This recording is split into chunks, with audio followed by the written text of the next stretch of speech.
Happy Sunday, everyone. Sorry I kind of look like a mess. It's Sunday. So for today's presentation, I am going to be discussing ABA and as it applies to technology and education. So since I only have about 10-15 minutes, I want to make it quick and very concise. So just to start off, the last video that we had to watch on ABA, Janet, the video that had Janet, I don't recall her last name. Let me pull it up again. Janet Timon was her name. She has a PhD. She goes into detail in regards to this matter, the idea of applying ABA and the future of ABA as it relates to technology and education, and how children are able to program robots and gadgets to engage in different movements based off of how they're programming those movements into them using very basic programming language or something that's similar to programming. It may not be as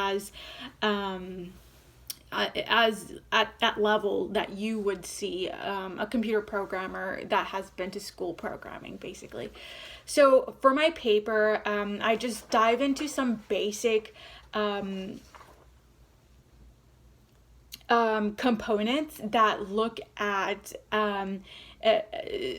programming language. So in my thesis, I did go into a little bit of the HTML language, computer language. And so I dive into the knowledge that I had, and I backed it up based off of what I have seen. So basically from research, we're seeing that a lot of ABA principles that are used in the laboratory, things that are computerized, are translating in the general public. So we are seeing this translation of work going into the application of robots and different toys and materials like that, but we're not seeing it in ABA. So our goal in the future is to bring this technology into ABA, because this is our field and this is what we do. So this should be what we're doing, right? So according to Perry and Longnecker, they conducted research that looked at 50 years of work in ABA. And they saw that a large array of what we're doing currently focuses primarily on children, adults, and mental illness, and autism spectrum disorder. There's other forms of developmental disabilities that our attention is going towards, such as bipolar, schizophrenia, forensics homes, just regular adults with behavioral issues that probably ties back down to some sort of a developmental disability, but they may not have a formal diagnosis. That's our primary focus in ABA. So within the education system, we haven't seen much change. As Janet in her video mentions as well, a lot of our educational system has remained the same for a very long time, for decades in fact. We haven't seen much change. And it's about time we bring a more experimental manner of education into play, which means that we're incorporating more scientific evidence-based principles in education and making it more so that children are able to be more curious and come up with solutions on their own. Education should be fun. It should be innovative. So that's where we want to be. And Janet goes into detail to discussing here that in the States and in a lot of nations, it's a very structured format, and that's how it's been, where there's a PowerPoint presentation or the teacher is delivering clear instruction, and the students listen, which isn't showing a lot of success. And within ABA, we have learned that each child is very different, and the form of system we use is very individualized based on what works for them, based off of their deficits. But within a classroom, it's very unlikely that we can apply an individualized approach for each student and analyze what their deficits are unless we have technology that comes into play and we come up with a system that is a little more individualized using a more technological manner. So going into Perry and Longnicker's research, we are seeing that a lot of our focus has been within autism spectrum disorder, which is great. But overall, we're not venturing out. My prior research was going to be on OBM, looking at organizational behavior management, but then I kind of decided to go down this road just because my thesis focus was on this, and I do plan to dive in deeper when working on my dissertation, hopefully, fingers crossed. So that was a little bit of research on Perry and Longnecker. And when I went on to look at a lot of the research that was out there, there's very limited information on technology and ABA, which makes it very difficult for us to back up a lot of our work. We go back and our research goes back to just the basic concepts of ABA and how they're being applied within the academic and special ed field. So Dons et al., he conducted a study that looked at more specifically the application of discrete trial training with children that were on the spectrum. So his study just saw that, this method is being used very across the board, and so he kind of looked at how effective it was. So when he analyzed these students over the course of around 2 years, he found the end result was that it was very effective, and it was highly effective to use with children that were on the autism spectrum disorder or any general developmental disability. So he didn't pick out just ASD. It was also developmental disability.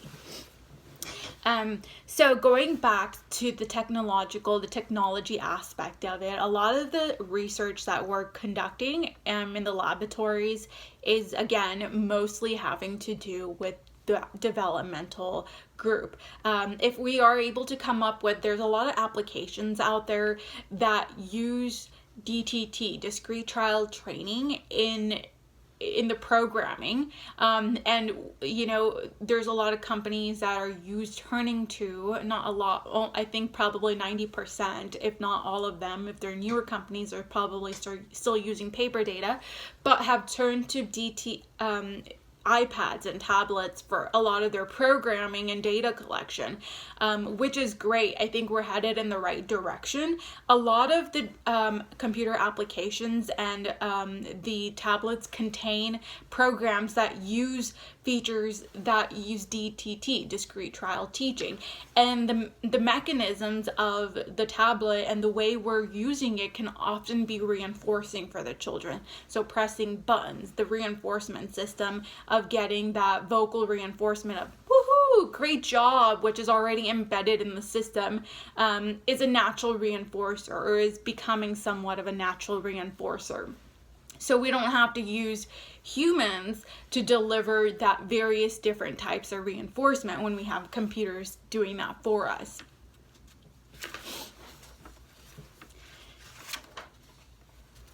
And then the same goes with a lot of the research. It goes back to, fluency and DTT.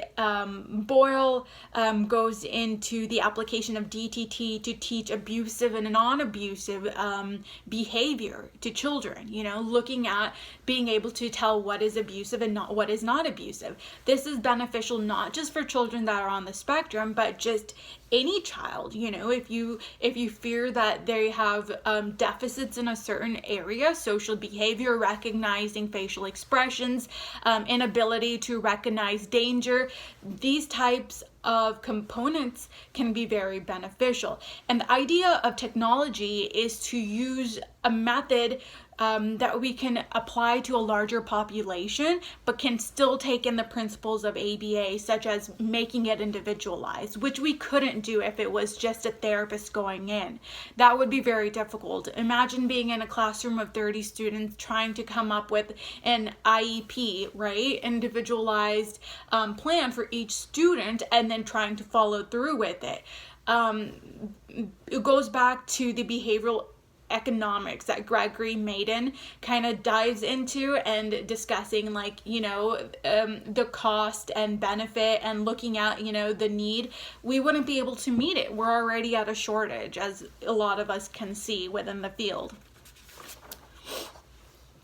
So the goal in the future, a lot of my work in my thesis paper looked at how I conducted research on the application of DTT. Again, I didn't actually use a computer to teach these adults programming language, but I used discrete trial teaching methods to teach adults some of the components of HTML5 programming language. So they would come in, I would just present them with visual cards, and then ask them for a code, and they would hand me the code, just like simple DTT instruction we would implement with a child. Again, it's not at the level that we should be, and I think it would have been a lot more beneficial if I had implemented it using a computer and actually had them program, and maybe even using imitation skills. So I'm getting, I'm just trying to be creative, and hopefully I can implement that in my dissertation and come up with a different strategy. But for my thesis, that's what I had done, and the outcomes were really good. And I used it with just regular adults. There was no disability, no diagnosis of any sort, and it was a success, which I'm really happy about. So I really enjoyed Janet S. Timon's sorry, I'm losing train of thought. Janet S. Timon's presentation on technology and education and how it connects with ABA. I will definitely be looking into more information and just her work, just because it really caught my attention and my interest, and I can definitely use her work and bring it into what I have planned. So yeah, that's all I had for you guys today. I hope you found it informative and I didn't use too many ums and ands and all of that. All right, thank you. Best of luck to everyone. I hope you guys all had a wonderful term.